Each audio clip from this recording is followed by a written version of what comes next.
което Бог изпраща към тая църква. Не е важно дали ще го приемете като проповед или като просто споделяне.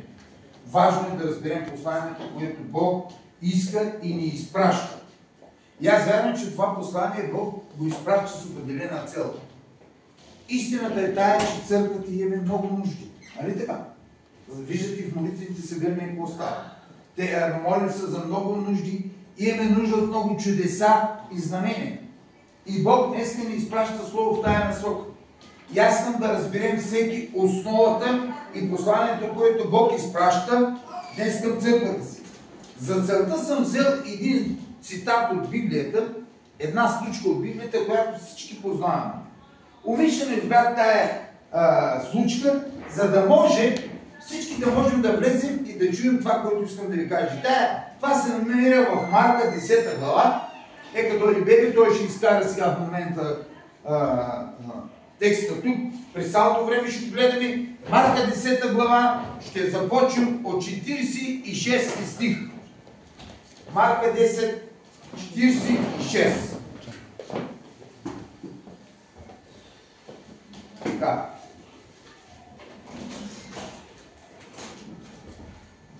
Искам всички да се нагласите, да седите и да чуете какво каза Божието Слово. И така, слушайте. А когато бяха на път, извинявам се, Марка 10:46 каза. Чак да объркам главата. Така. Дойдоха в Ерихон. Тук става въпрос за учениците и Исус, които се движеха тогава. Те дойдоха в Ерихон. И когато излизаш от Ерихон с учениците си, едно голямо множество, Тимеевият син Вартимей, слушайте добре, един сляп просек седеше край пътя. И като чул, че бил Исус Назарянина, започва да вика, казвайки: Исус е сине Давидов, смили се над мене. И мнозина го молиха, за да мъкне, но той още повече викаше: Сине Давидов, смили се над мене. И тъй Исус се спря и рече: повикайте. Викат слепец му каза: дерзай, стани, викате. А той си хвърли дрехата и скокна да дойде при Исуса. Исус проговори и му каза: какво искаш да ти сторя? Слепецът му рече: учителю, да прогледна. А Исус му рече: иди си, твоята вяра те изцели. И той веднага прогледна и тръгна след него по пътя. Сега всички познавате историята. Искам да се представим това. Нужно е да се представим, за да можем да разберем. Исус идва с учениците си и всички знаете, че по него време го следваше много голямо множество. Всички вървяха след него и аз предполагам, че всички дигаха малките си деца, Бог да ги благослови, Исус да ги благослови. Или може би вървяха покрай него, му казаха: Исус има нужда от това, болен съм от това, болен съм от това. И когато излизаха от града, излизайки от града, той вървеше с учениците си. Как мислите, вървейки по улицата или по пътя, който е бил, той видя ли преди това този слепец? Със сигурност. Той мина и замина покрай него. Много интересна ситуация. Мина и замина покрай него. И този слепец, когато чу, че Давидовият син Исус минава Назарянина покрай него, започна да вика. Реакцията на хората каква беше? Тихо, тихо, не викай. Тихо, не викай. Но реакцията на този слепец беше обратна на мнението на хората. Той започна да вика още по-силно. И тогава Исус се спря и каза: повикайте. Повикайте този човек, който ме вика. Интересното от цялата ситуация беше, че той го попита. Един слепец, стоейки през него, той го попита: какво искаш да сторя? Малко по-човешки това не е нормално. Ако слепец се стои пред мен и аз имам силата да върша това, което Бог правише, може би не бих го питал какво искаш да ти сторя. Може би веднага бих казал: бъди изцелен, прогледни. В някои преводи се казва прогледни. В някои преводи се казва вярата ти да изцели. Но основното беше, че вярата изцели този човек. Сега, три неща, които искам върху този цитат да се спра съвсем накратко. Хората казваха на Исуса, на слепеца, извинявам се, спри, не викай, запази тишина. Молим ти тихо. Не дей да викаш, защото Бог няма да те чуе. Знаете ли, че аз знам и съм сигурен, че днес изпадаме в такива ситуации? Днес ние изпадаме в такива ситуации. Много често ни се случва.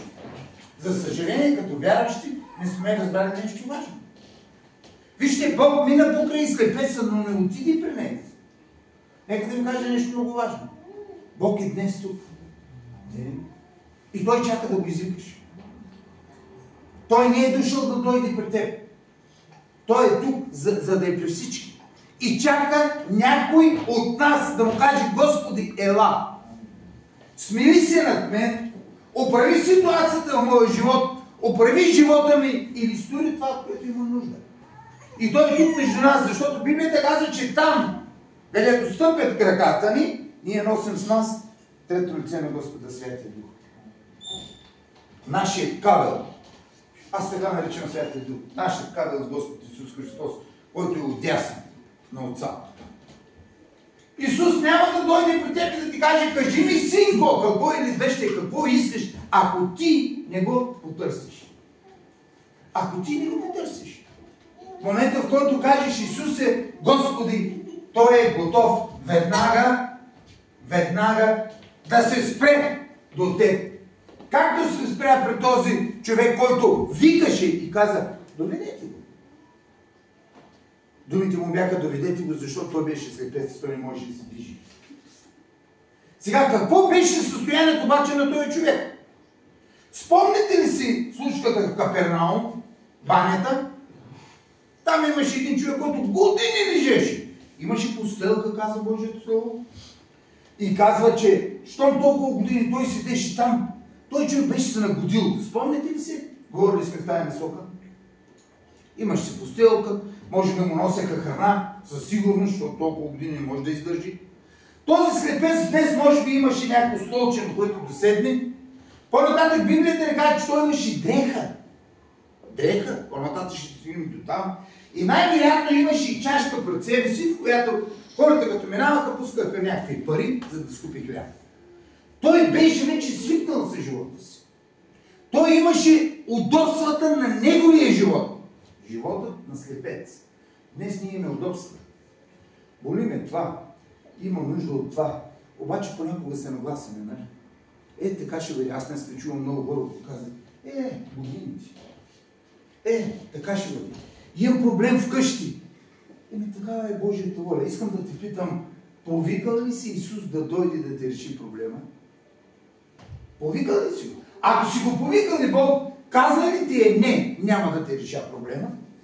Има ли такива, които да свидетелстваме в тази насока? Както апостол Павел каза: 3 пъти си молих. Но Бог ми каза: доволно ти е. Това е съвсем друго. Имаме отговор от Господа. Но до днес Бог чака да го извикаш. Не чака да дойде Той при теб сам. Няма да дойде. Нека ти кажа това. Няма да дойде. Той е тук, между всички нас, и чака да го извикаме. Той е всеки ден със теб в живота ти. Защото Библията казва, че живее в сърцето и там, където отидеш и стъпиш в твоите крака, Той е с теб. И чака за всяка ситуация, за всичко, от което имаш нужда от помощ, Той да се претече, но чака да го извикаш. Искам да запомниш това. Чака да го извикаш. Този слепец викаше с всичка сила: Исусе, Сине Давидов, ела при мен. И той го викаше, защото нямаше начин. Но Бог му каза: не, ведете го. И това Бог го направи заради цялото общество. За да могат днес хората за да могат тогава хората да видят. Искаш ли да имаш, аз те питам, ти вниманието на Бог? Искаш ли? Да. Ако искаш да имаш вниманието на Бог, може да потърси го. Ако искаш да имаш вниманието на съпруга си или на половинката си вкъщи, ти се обръщаш със сина и казваш: Неви, Радост, Божанке, еди си кой, тогава имаш вниманието на половинката в живота си. Дори когато си в някоя компания, ако искаш да имаш вниманието на компанията, ги молиш за тишина, за да не кажеш нещо. Така ли? Бог иска да го извикаш. Ако искаш да имаш вниманието на Бог, извикай го. Той никога няма да откаже. Никога няма да каже, не, сега съм в отпуск. Сега съм уморен, носех багаж, уморен съм много. Никога няма да каже, спи ми се. Потърси ме след 2 часа. Това е нашия Господ. Той просто чака. Чука на сърцето и чака. И тогава какво се случи? Вижте, Исус каза истината пред цялото човечество, там, които бяха. Твоята вяра те изцели. Без вяра не е възможно да угодим на Господа. Без вяра не можеш да го извикаш. Без вяра не можеш да положиш товара, който имаш в сърцето си в неговите ръце. Без вяра не можеш да сториш нищо. И интересното в този стих е, че втората част казва да угодиш на Него, не на себе си. Да угодиш на Него. Без вяра не можеш да угодиш на Него. Защото Неговата воля е ние да сме благословени. Неговата воля е ние да сме свободни от всичко, което Бог е подготвил за нас. Сега чуйте! Хората по това време, тия хората са специални болести. Знам, че слепец, сега сещам жена с кръвотечение, проказа. Изобщо хората с такива болести, според законите и според времената, в които живееха, те бяха отделени хора, как да ви кажа? Отцепени хора. Даже някои живееха извън града, не ги пускаха в градовете да влизат. Нали спомняте? Жената с кръвотечението не ги пускаха. И тези хора имаха едно, как да кажа, много ниско самочувствие. Те просто нямаха самочувствие на хора. Днес чувстваме ли се така в обществото, в света? Много често днес се срамуваме да издигнем гласът си, да кажем, че сме царски синове и дъщери. Чувстваме ли си пренебрегнати? Мане, с вашите църкви, махни там. Ходите там да се молите, пък вижте се какво представлявате в живота. И много често днеска ние се чувстваме пренебрегнати, хора с ниско самочувствие, хора, които нямат силата на Господа, която Бог е обещал днес в живота. Даже по това време трябва да ви кажа, че хората, чел съм го някъде, че хората, които не можеха да работят и не можеха да се грижат за себе си и бяха това на обществото, даже някои ги умъртвяваха. Защото да не бъдат това на обществото. Днес ние много често се чувстваме така. Това ли сме на обществото? Когато влезем в компания, в която няма вярващи хора? Чувстваме ли се така малко изхвърлени от компанията? Чувстваме ли се така, че те нямат нужда от нас? Нямат нужда от нас. Обществото те изхвърля днес, защото ти говориш истината.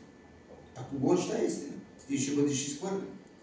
Но проблемът днес е, че вярващи се опитваме да бъдем в двата края. Двете крайности.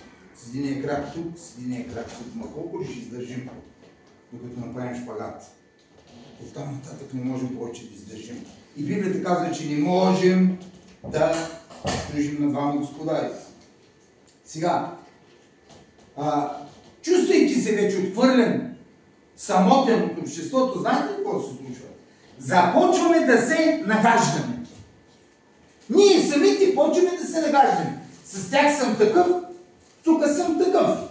Там да не бъда отхвърлен и тук да не бъда отхвърлен. И това е най-лошото нещо, което днес се опитваме да направим. Защото в обществото Исус не е с нас, но идвайки тук, Той е с нас. Отивайки там, ние казваме, Господи, вземи си малко отпуска. Нека да бъда малко по-различен. Нека да бъда с хората от света. Нека да усетя какво правят хората. И даже и понякога се лъжиме, като казваме, че отиваме да покажем Божията любов. Много често се случва днес любовта на света да превземе вярващи, отколкото вярващи да покажат Божията любов на света. Така ли? Прав ли съм, хора? Искам да питам нещо. Борил ли се някога със себе си? Със себе си да се бориш е много трудно. Много е трудно, повярвайте. Да знаеш, че това не трябва да го направиш, но го правиш. Имаш един апостол, който говореше в тази насока. Спомните ли с кой беше? Господ Павел каза, знам, че върша неща, които не трябва да върша, но пак ги върша. Това е голяма борба. Повярвайте. Този човек, който имаше лична среща с Господа, казва, знам, че не трябва, но пак ги върша. Днес, ако се бориш със себе си, имам един съвет. Спри да се бориш със себе си. Спри. Няма смисъл. Остави всичко в ръцете на Господа. Защото сам не можеш да победиш своето его. Не можеш. Нямаш начин. Нямаш шанс. Не се опитай да правиш тия неща. Налагай се да приемеш нещо. Да приемеш нещо, което не ти трябва. Налагал ли ти се да не обида човека? Като казвам нещо, нямам предвид само предмети. Имам предвид и други неща. Духовни неща. Плътски неща, които приемаш, да не обида човека. Налагал ли се днес? Еми още го правим до хора. Защо не си признаваме? Не знам. Защо не си признаваме? Ако знаем какво Бог казва обаче и какви са Божите обещания днеска за всеки един от нас, животът ни ще бъде абсолютно променен. И хора, не само да знаем, но да го живеем. Защото много станаха слушателите на Божието Слово, а малко са изпълнителите. Много станаха слушателите. Малко са. Така.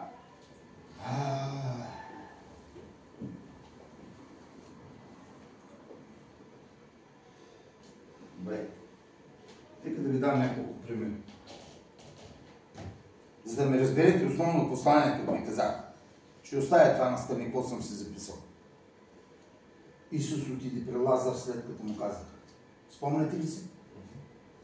След като му казаха.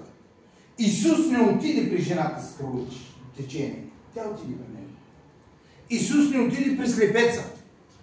Той му викаше. Тогава Исус го отиде, извика слепеца. И всички примери, спомняте ли си стотника? Стотника също отиде при Исус. Спомняте ли си за това дете, което беше вече умряло? Когато те също отиде. Или това посланието ни днес е, че ние трябва да отидем до Исус. Не да чакаме Той да дойде при нас и да извърши нещата, за които се молим. Молитвата без присъствието на Господа е просто говорене. Ако не сме поканени или не сме отишли при Господа, ако не сме го извикали, ако не сме отишли при Него, или чувстваме Неговото осезаемо присъствие, молитвите ни са просто говорене. Просто говорене. Това, което Бог иска днес църквата да се научи да прави, първата крачка е да отидем при Него. Да го извикаме и да отидем при Него. Той е покрай теб. Той е в теб вътре. Той е навсякъде. По всяко време. Дори на местото, където царя ходи сам. Дори и там е с теб. Така че няма място на света, в който да не можеш да извикаш Исус. Няма състояние да се... Дори да не можеш да говориш. Дори да не можеш. Вижте слепеца, той не го виждаше. Но той беше чул и можеше да говори. И каза, кой? Исус на Назарена. Исус е започна да вика. Той знаеше, той имаше вяра, че единствено и само Господ може да стори всичко това, от което той имаше нужда.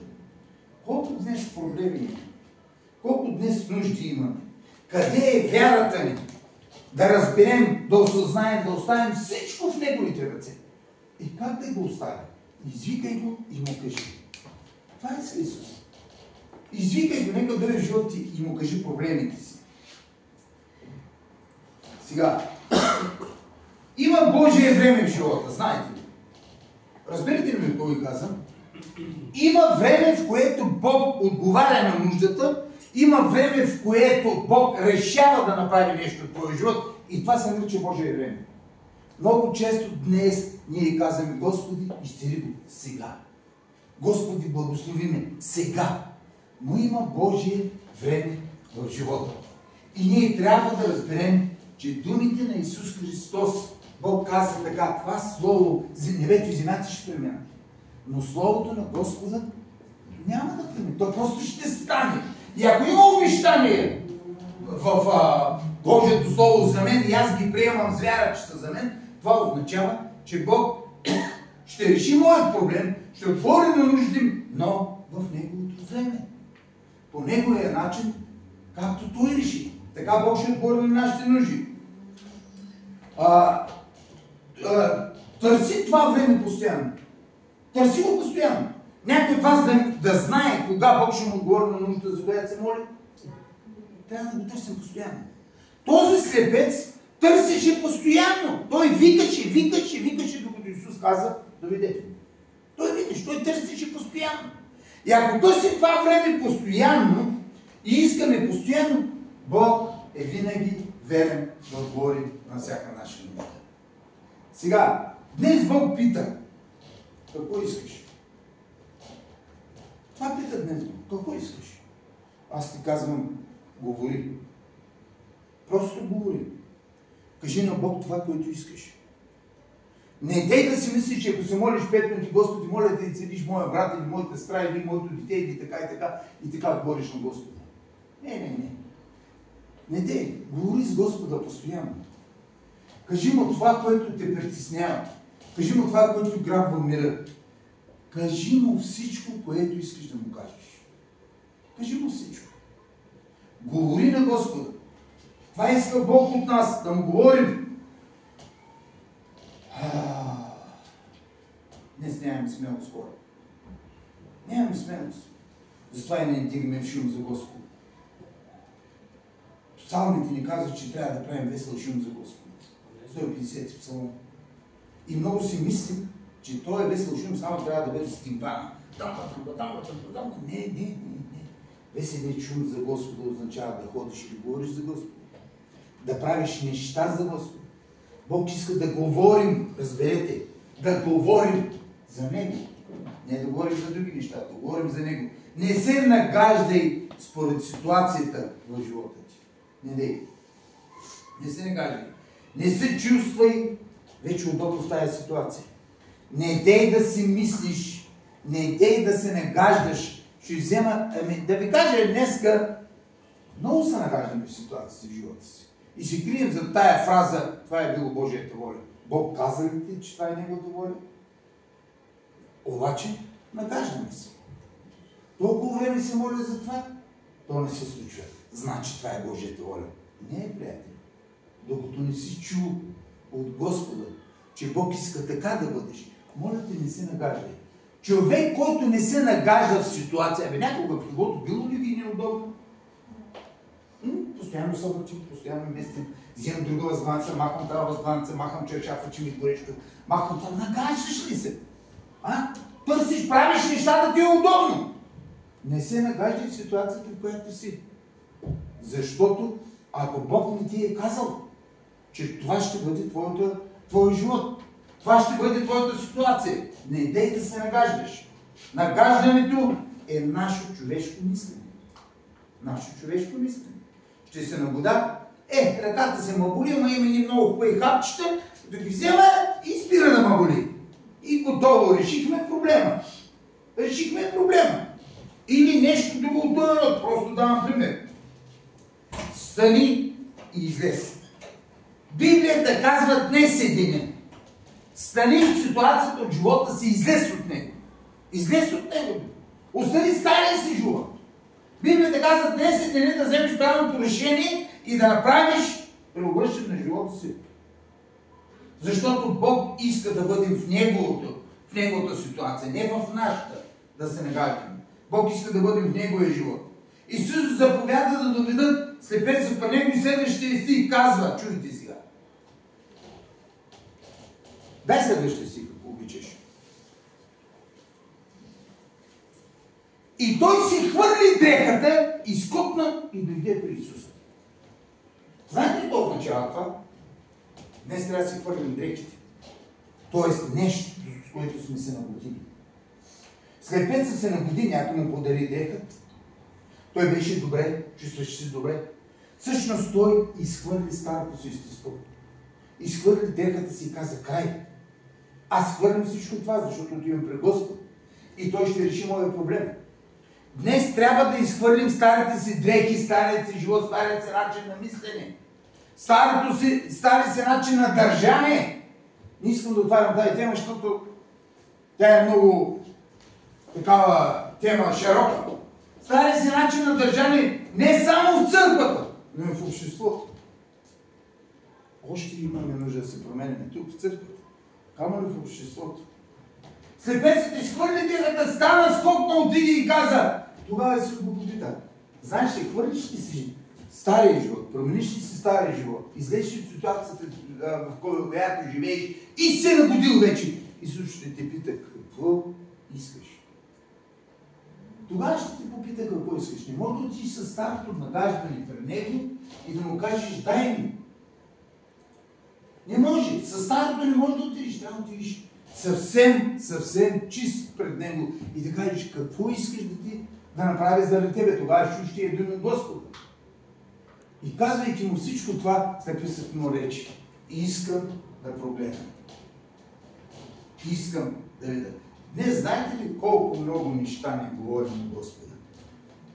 Знаете, Боже, ти познаваш ситуацията. Да, знам, че Бог я познава. Защо ме кажеш аз да се моля за неща, които не знам? Моята молитва от тук нататък съм взел решение да бъде. Ако някой ми каже, Бог знае ситуацията, моли се за мен, да каже, Боже, ти знаеш, поправи. Нали? Той Бог знае. Днес трябва да се научиме да говорим с Господа. Така. Сега, трябва от дрехата, паничката отпред, столчето, може би, което имаше, слепеца го изхвърли. Искам ти кажа нещо много важно. Ако дрехата е старото на естество, може би паничката не е това, с което сме се нагодили. Или може би столчето на това вече, на което уповаваме сме седнали живота. Разбирате ли? Това съм ги записал така. Може би столчето е това, на което там, където се чувствам най-добре. Защото по принцип столчето е уред, то не е уред, то е предмет, който ти служи да се чувстваш добре, като се отпуснеш на стола и като седнеш. Днеска в живота се чувстваме добре. Има ли някой от вас да е сте? Всички сме добре, виждате? Има ли някой от вас нужди? Всички имаме нужди. Всички имаме нужди. Нека да не бъдем като хората от света. Много съм добре, а в същото време те са заоплаквани. Нека да не бъдем такива. Нека да се заручеме, отново казвам старото си естество, и да отидем при Господа и да го извикаме. Това, което днес искам да разберете, искам да свърша, да ви оставя с това мислене. Търсете Господа, викайте Го. Търсете Го. Когато сте сигурни, че Той е при вас, а Той винаги е при нас само когато кажем, Боже, искам да дойдеш тук да си поговорим. Повярвайте ми, животът ти ще стане различен. Представете нуждите си пред Господа и говорете на Господа. Бог иска църквата му да има общение с него. Днес Бог търси хора, които искат да прекарат време с Господа. Няма да се случи нищо, повярвайте ми, ако чакаме на сряда, петък и неделя. Сряда 1 час, петък 1 час и неделя час половина. Просто животът ни ще остане такъв какъвто е. Един ден, не искам дори да го казвам, когато се отидем при Господа, дано да чуем тия добри думи. Влез в радостта на Господаря си. Затова Бог изпраща Словото днес към църквата. С тази сутрин ще да ви говоря за други неща. Но когато станах сутринта, случай се легнахме в 3 часа ли беше? И сутринта в 7 часа станах, пуснах си хваление, започнах да слушах тук там проповеди, четах от Библията и изведнъж от мене да видя това нещо. И си казах, защо Господи, сутринта въпросът ми беше, защо Господи имаме толкова много нужди? Защо? Нуждите ни растат в църквата, хора. Не виждате ли, че оная тетрадка, не знам тя съществува ли вече къде е, но не сме писали в нея отдавна решена нужда. Може да спреш. Не сме